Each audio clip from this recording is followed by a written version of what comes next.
సబ్బితి రత్నాబ్రహాం గారి జీవిత చరిత్ర. అతడు పుట్టినందున అనేకులు సంతోషించుదురు. లూకా సువార్త 1వ అధ్యాయం 17వ వచనం. మన ప్రభువును ప్రియ రక్షకుడైన యేసుక్రీస్తు నామంలో అందరికీ శుభములు. మన ప్రియులు సబ్బితి రత్నాబ్రహాం గారు మరియు సహోదరి రాజకుమారి గార్ల జీవిత ప్రయాణం ప్రభు అయిన యేసుక్రీస్తు ద్వారా ఆజ్ఞాపించబడిన విధముగా గమ్యము చేర్చబడింది.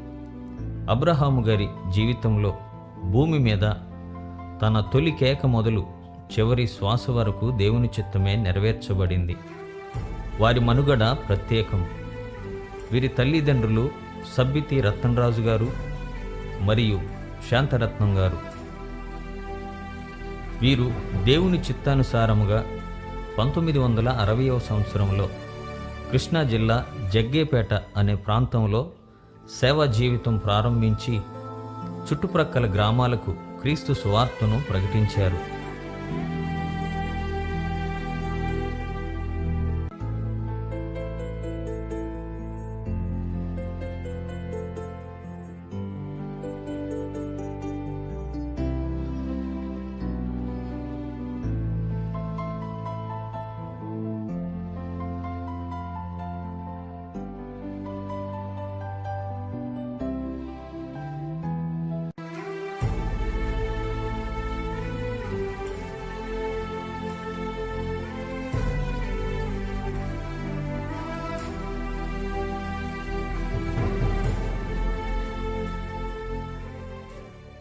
అబ్రహాము గారి జననం.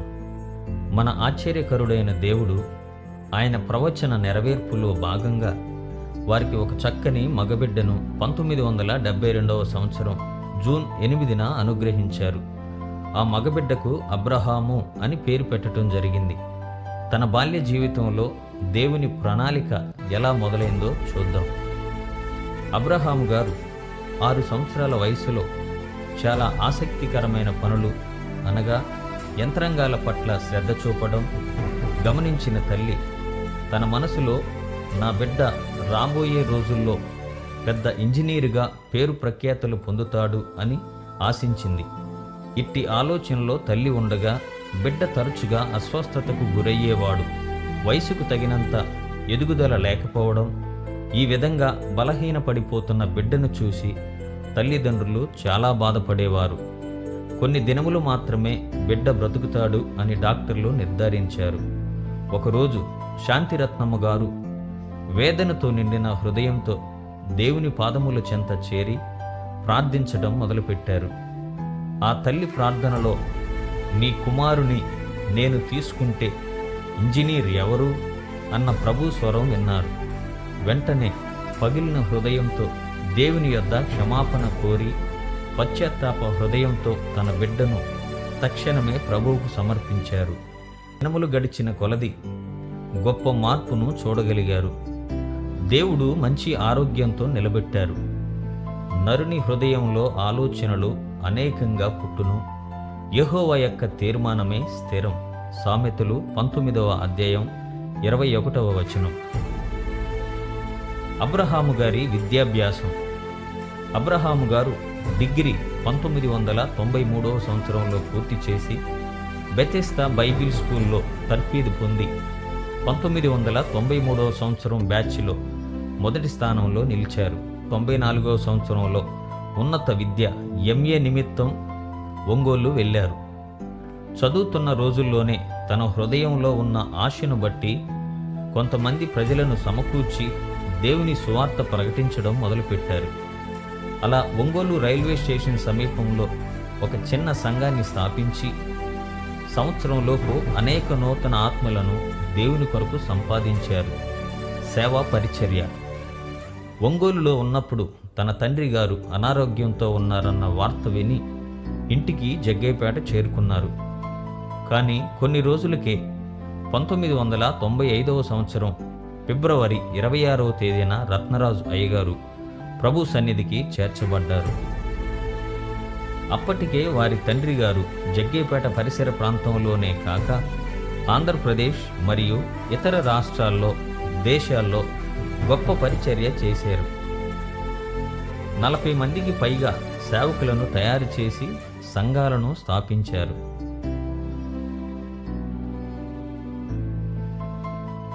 తండ్రి విడిచి వెళ్ళిన పరిచర్యను తన భుజాల మీద వేసుకుని పిలువబడిన విశ్వాస పిలుపునకు విధేయత చూపి పరిచర్యను ముందుకు కొనసాగించారు.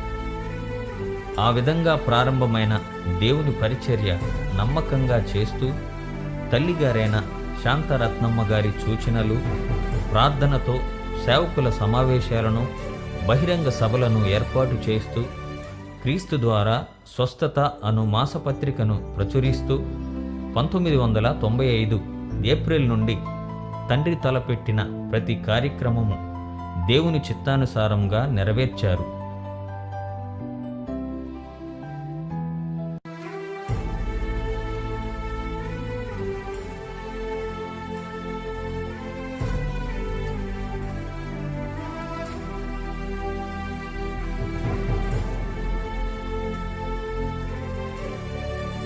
అబ్రహాము గారి వివాహం 1998 సంవత్సరం జనవరి 12న కృష్ణా జిల్లా మచిలీపట్నం వాస్తవ్యులైన జంగం యేసుదానం మరియు ఏఈ రాణి గార్ల ఏకైక కుమార్తె అయిన రాజకుమారి గారితో ప్రభు చిత్తానుసారంగా వీరి పరిశుద్ధ వివాహం జరిగింది.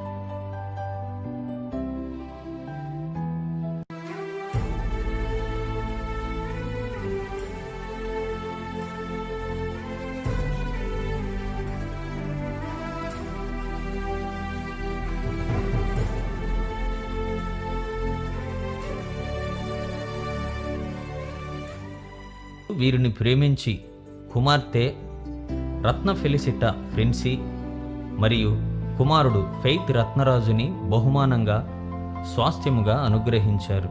అబ్రహాము గారి సతీమణి రాజకుమారి గారు నమ్రత మరియు విధేయతకు మారుపేరు. దైవ భయము, ప్రార్థన జీవితంతో అనేక మంది స్త్రీలకు మాదిరికరమైన తల్లి.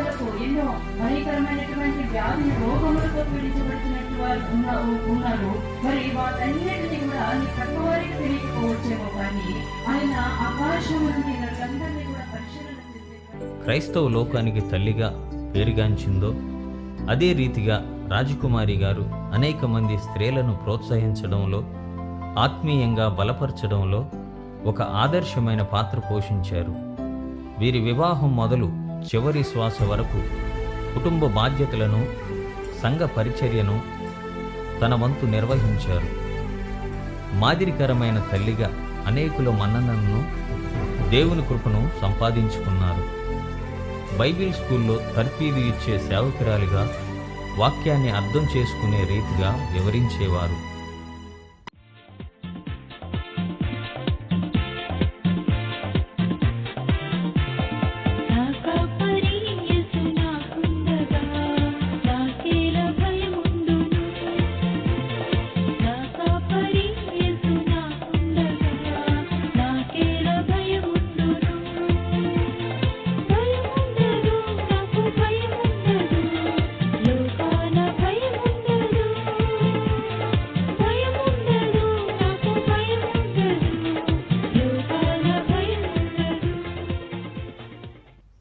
పంతొమ్మిది 1986 సంవత్సరంలో ప్రారంభించబడిన బైబిల్ స్కూలు 1996 సంవత్సరం నుండి అబ్రహాము గారు కొనసాగించారు. అనేక మంది దైవ సేవకులను తయారు చేశారు. వారు నేర్పిన క్రమశిక్షణ, దైవ భయం, ప్రార్థనా జీవితం ఎన్నటికీ మరువలేనిది. దైవజనులు ప్రతి సంవత్సరం క్రైస్తవ ఉజ్జీవ మహాసభలు, ఉపవాస ప్రార్థనలు, దేవుని మహిమార్థం అనేక ఆత్మల రక్షణార్థమై నిర్వహిస్తూ బెతెస్దా పెంతుకోస్తు సహవాసం తరపున అనేక మందిని ఆత్మీయంగా బలపరిచారు. విద్యార్థుల విజయం అనే కార్యక్రమం ద్వారా అనేక మంది యవ్వనస్తులకు దేవుని సహాయము ఎలా పొందుకోవాలో వివరించేవారు. జయించేవానికి మొదట తన కుడి ప్రక్కన సింహాసనం మీద కూర్చుండబెట్టుకుంటున్నాడు. జయించేవానికి అధికార దండాన్ని ఇస్తున్నాడు. జయించేవానికి తనతో పాటు కూర్చుండబెట్టి ప్రజలకు తీర్పు తీర్చే అధికారం ఇస్తున్నాడు. ఈ జయ జీవితం పొందాలి అని అంటే భౌతికమైనటువంటి పోరాటాలు కాదు మనం చేయాల్సింది. దేవుడు వారికి అనుగ్రహించిన తలాంతును బట్టి అనేక పాటలను రాసి దేవుని మహిమపరిచారు.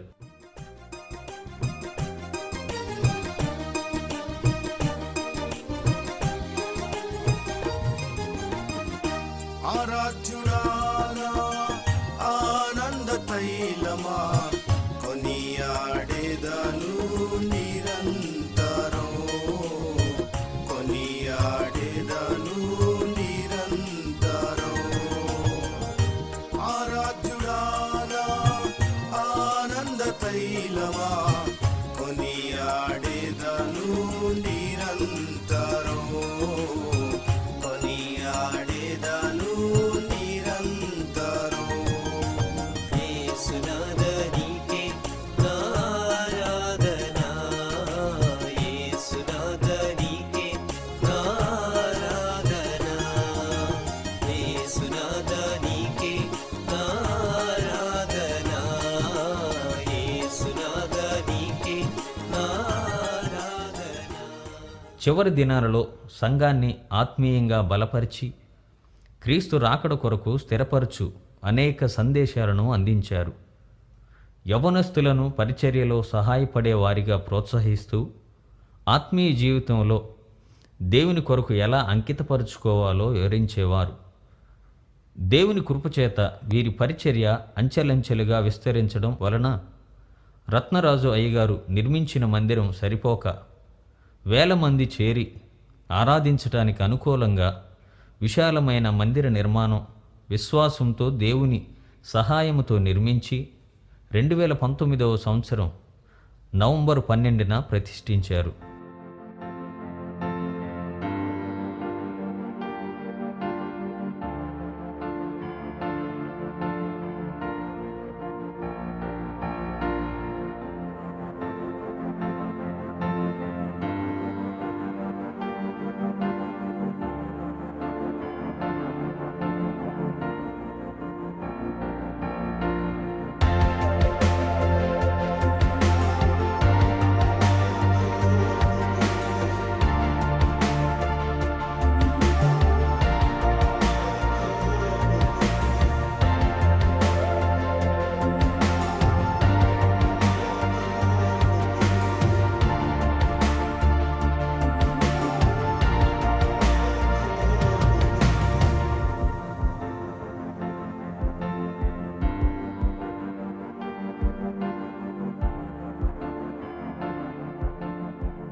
తండ్రి స్థాపించిన పరిచర్యను 40 సంఘాల నుండి ప్రభు కృపను బట్టి 160కి పైగా విస్తరింపచేశారు.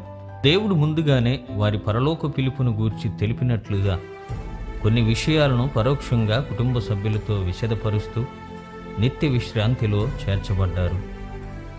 వీరి జీవితం ద్వారా దేవునికి మాత్రమే మహిమ కలుగునుగాక.